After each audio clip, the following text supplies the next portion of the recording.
Hello दोस्तों, स्वागत है आप सभी का मेरे इस चैनल सस्ता वाला राइटर में। और उम्मीद करता हूँ आप सब सही होंगे। तो आज हम पढ़ेंगे सबसे महत्वपूर्ण चैप्टर मैथ का ब्रीथ सर्किल। क्लास 10 से बेसिक है ये, 9 और 10, जिसमें हम बेसिक से चलेंगे और समझेंगे पहले ब्रीथ होती क्या चीज़ है, या ब्रीथ में कैसी कैसी रेखाएं बनती हैं, रेडियस, त्रिज्याएं कैसे बनती हैं, व्यास क्या होता है उसका, इन सब चीज़ों पे आज अध्ययन करेंगे। सबसे पहले हेडिंग डाल देते हैं हम।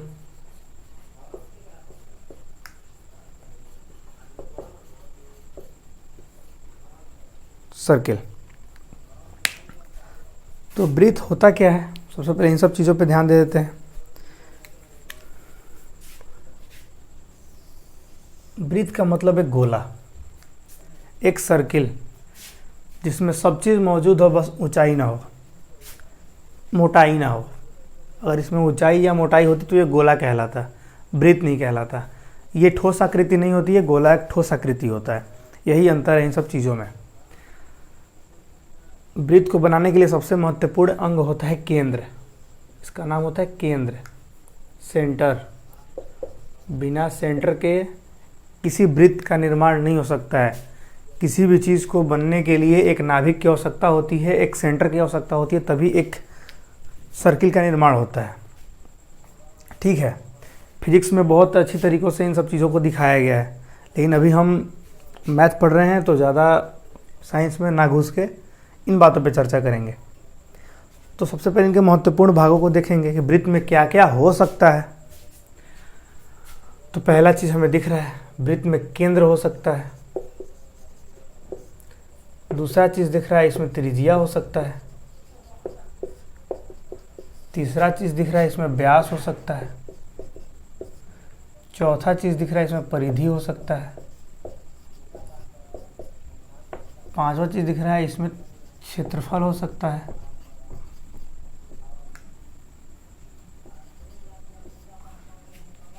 छठा चीज़ दिख रहा है, इसमें रेखाएं अनेकों प्रकार की हो सकती हैं। छेदक रेखा हो सकती है। सातवां चीज़ में देख रहा है, जीवा हो सकता है। आठवां चीज़ हमें देखने पर पता चलता है, स्पर्श रेखा हो सकती है।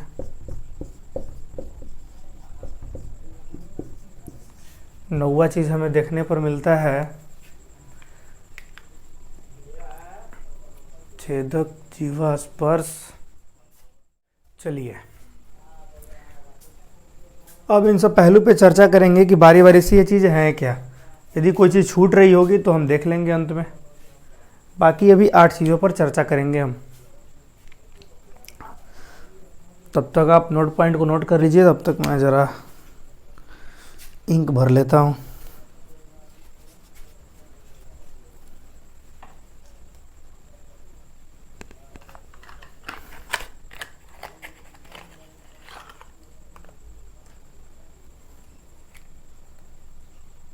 ये एक महत्वपूर्ण पाठ है क्लास 9 और 10 के लिए, जो बताएगा हमें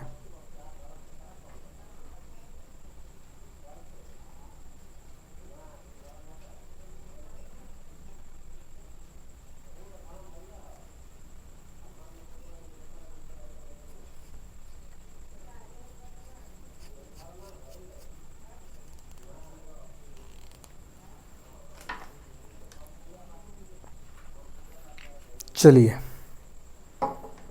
चलते हैं थोड़ा आगे।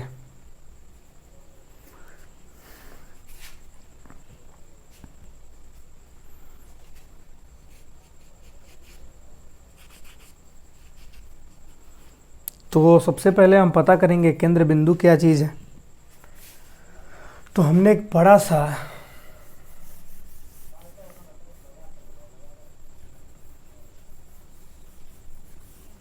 एक केंद्र बिंदु मानकर O को एक बड़ा सा वृत्त बनाया। चलो सेंटर यहाँ रखते हैं। एक केंद्र O मानकर एक बड़ा सा वृत्त बनाया हमने। इन्हीं चीज़ों पर हम चर्चा करेंगे। सबसे पहला केंद्र क्या है, तो वृत्त के मध्य में उपस्थित जो बिंदु है वो कहलाता है हमारा केंद्र। बिल्कुल स्पष्ट। किसी वृत्त के मध्य में स्थित वह बिंदु कहलाता है केंद्र। अब देखो त्रिज्या क्या होता है। तो केंद्र से परिधि को मिलाने वाली जो रेखा होती है वह हमारी कहलाती है त्रिज्या, आर, रेडियस। क्लियर है बात। केंद्र से परिधि को मिलाने वाली जो रेखा होती है वही हमारी कहलाती है त्रिज्या। ऐसे प्रश्न हो सकते हैं कि एक वृत्त के अंदर कितनी त्रिज्याएं खींची जा सकती है, तो हम कहेंगे एक वृत्त के अंदर अनगिनत, गिना ही नहीं जा सकता है। देखिए हम खींचकर बताते हैं आप सभी को। एक वृत्त के अंदर अनगिनत त्रिज्या खींची जा सकती है। जो केंद्र को परिधि से मिला है वही तो है हमारा त्रिज्या। ये देखो अनकाउंटेबल, आप गिन नहीं सकते हैं। तो ऐसे अनेकों त्रिज्याएं खींची जा सकती है इस वृत्त में। तो आपने क्या समझा कि केंद्र से वृत्त की परिधि को मिलाने वाली जो रेखा होती है वो हमारी कहलाती है त्रिज्या, रेडियस। चले थोड़ा और आगे। अब हम देखेंगे त्रिज्या के बाद व्यास।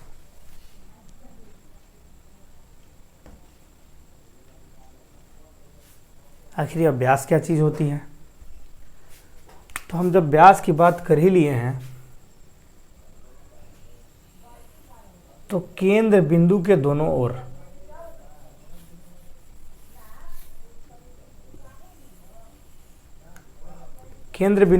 ओर यदि मान लिया हमने ये केंद्र है।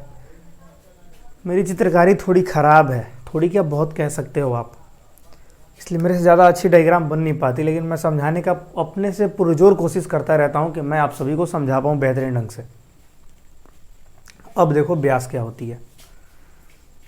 इस केंद्र को जब मिला दिया तो त्रिज्या हुआ हमारा एक आर, और यहाँ से एक और मिला दिया तो ये हुआ हमारा एक और आर।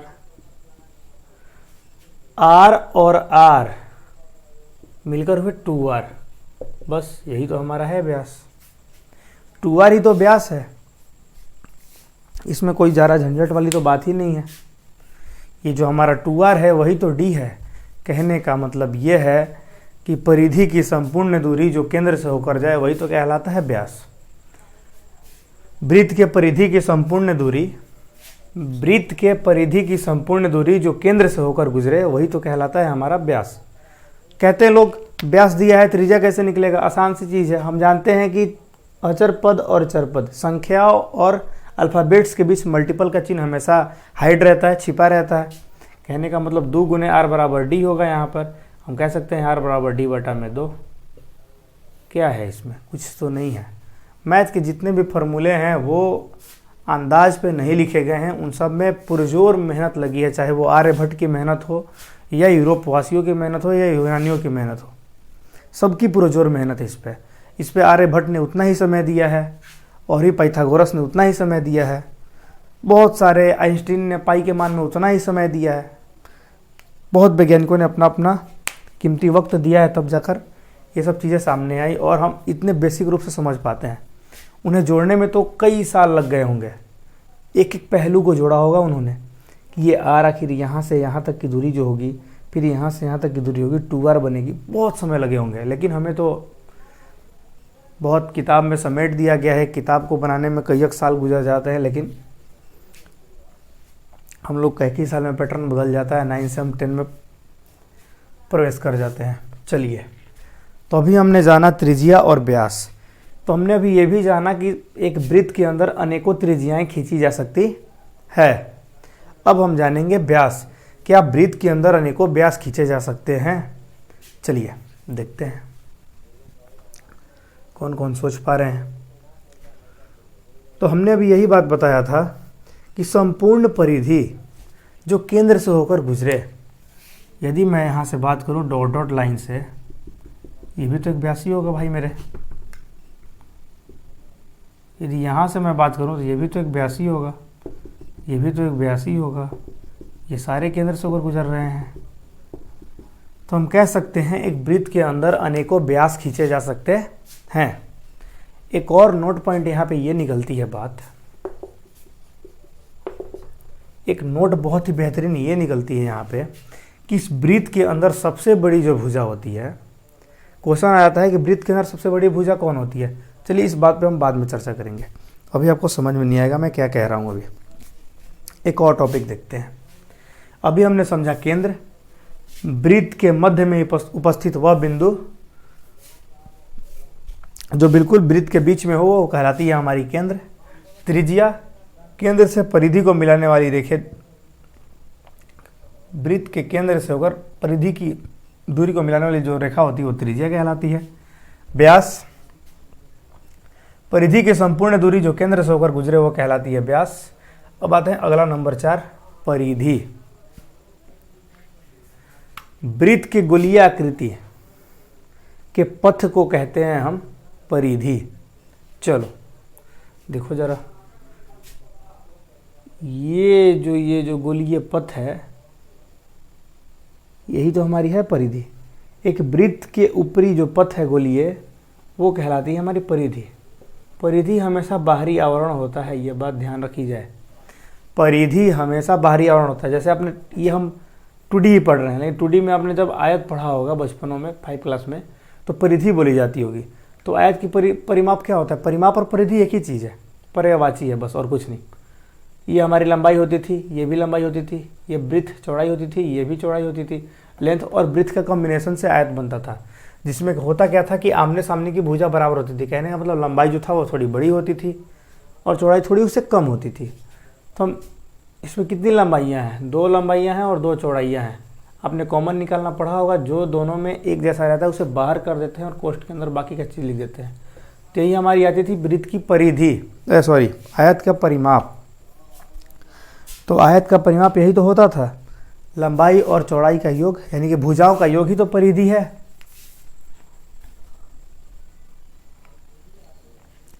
जो हमारा भुजाओं का योग है वही तो है परिधि। चलिए,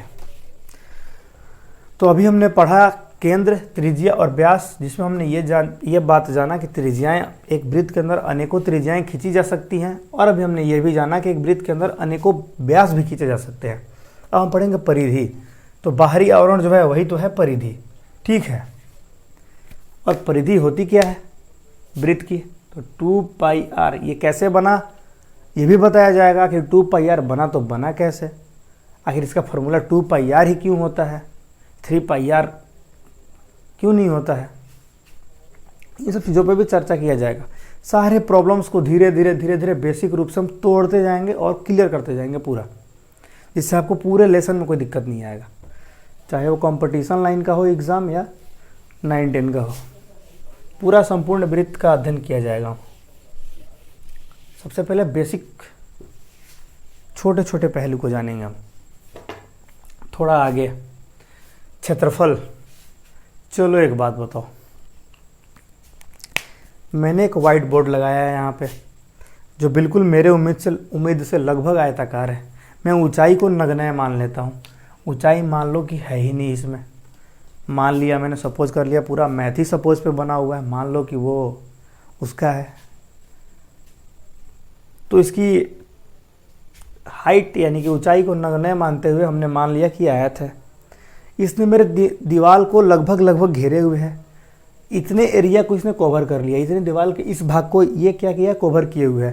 तो हम ये बात कहेंगे कि यह मेरे इस क्षेत्र को पूरा घेर लिया है। अब मैं वहाँ पे कोई और एक कार्य नहीं कर सकता, क्योंकि इसने पूरे मेरे क्षेत्रफल को कवर कर लिया है। परिधि को ही नहीं, परिमाप को ही नहीं, पूरे क्षेत्रफल को कवर कर लिया है। ठीक उसी प्रकार एक मैं यहाँ पर अगर सर्किल बनाऊँ तो मुझे ये देखने को मिलता है इस सर्किल में कि यह इतने भाग को ये कवर कर लिया, इस गोले को, इस पापड़ जैसे गोले को। जैसे तुम्हारी रोटी गोल होती है बस ठीक उसी प्रकार मेरा भी ये सर्किल गोल है। इस गोले को जो भाग घेरे हुए है ये वही कहलाएगी हमारी परिधि। और वृत्त की परिधि होती है πr²। ठीक है, इन सब फार्मूलों को हम फिर से पुनः बता देते हैं कि इन सब फार्मूलों को हम सिद्ध करेंगे एक बार। ऐसी हवा में बात हम नहीं करेंगे, बिल्कुल नहीं। ठीक है, तो अपने क्षेत्रफल छोटी मोटी भाषा में समझ लिया। अब बाकी के जो 3 हैं वो सबसे इम्पोर्टेंट मायने रखते हैं क्लास 10 के लिए और उसके आगे के वर्गों के लिए। तो देखते हैं थोड़ा सा इनके बारे में क्या हम कर पाएंगे। चलो, छेदक रेखा नंबर 6। छेदक रेखा समझने से पहले हम इसके जीवा को समझेंगे पहले कि जीवा क्या चीज होती है। चलो,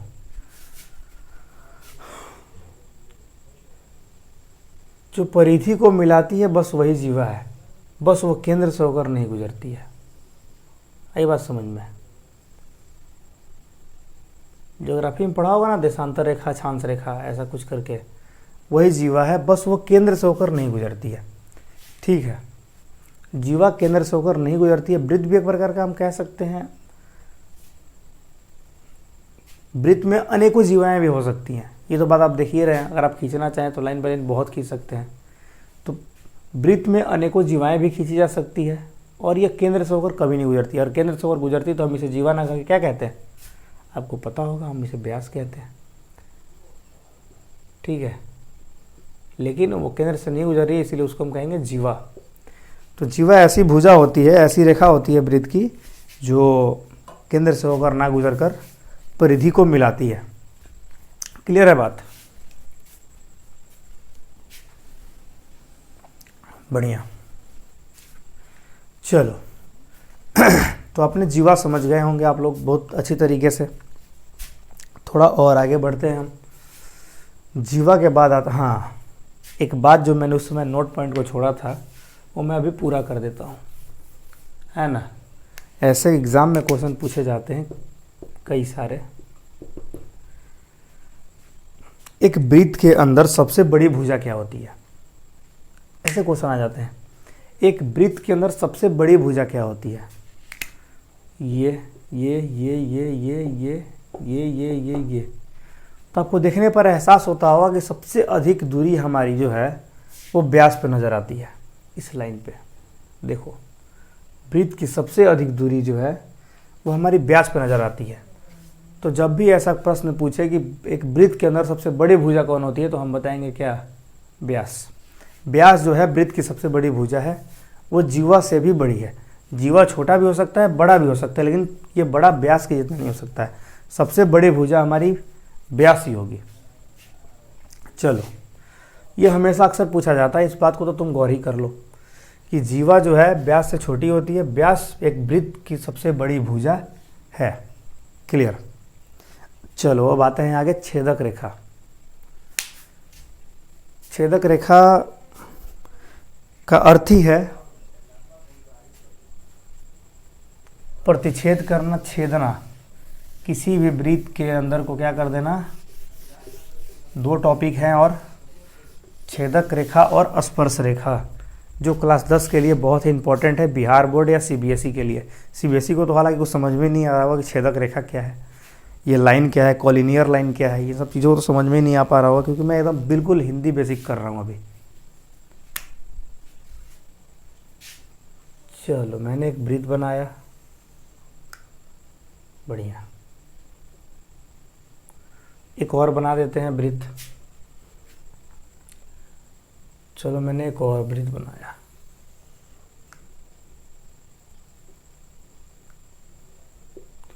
इसका भी मैंने केंद्र लिया P, इसका केंद्र ले लिया R। एक वृत्त के अंदर चर्चा करेंगे छेदक रेखा के बारे में और एक वृत्त के अंदर चर्चा करेंगे स्पर्श रेखा के बारे में। चलो मैं लिख देता हूँ, इसमें लिख देता हूँ स्पर्श रेखा, इसमें लिख देता हूँ छेदक रेखा। ये सब क्लास 10 में पढ़ने हैं। आप जब तक बेसिक ना समझेंगे तब तक तो आपको कुछ समझ में नहीं आएगा। डायरेक्ट मैं भी उड़ा दूंगा फार्मूला से, ख़त्म कहानी। लेकिन वैसे मज़ा नहीं है जो मज़ा बेसिक से पढ़ने में। बेसिक है, कैसे भी एग्ज़ाम में क्वेश्चन आते हैं आप डाउट्स को क्लियर कर लेंगे, और आपको बेसिक पता है तो ये तो उड़ना उड़न दिशता मैथ रटा रटी का कोई सिस्टम ही नहीं है। मैथ में रटना का मतलब है गधे की तरह जिंदगी भर लदे रहना किसी दूसरे के भरोसे। रेस का घोड़ा बनिए, गधा तो सबको ही है लगभग। चलो, वैसी रेखा जो सिर्फ वृत्त को छूकर निकले, वैसी रेखा जो वृत्त को सिर्फ छूकर निकले, वही तो है हमारी स्पर्श रेखा। ये देखो,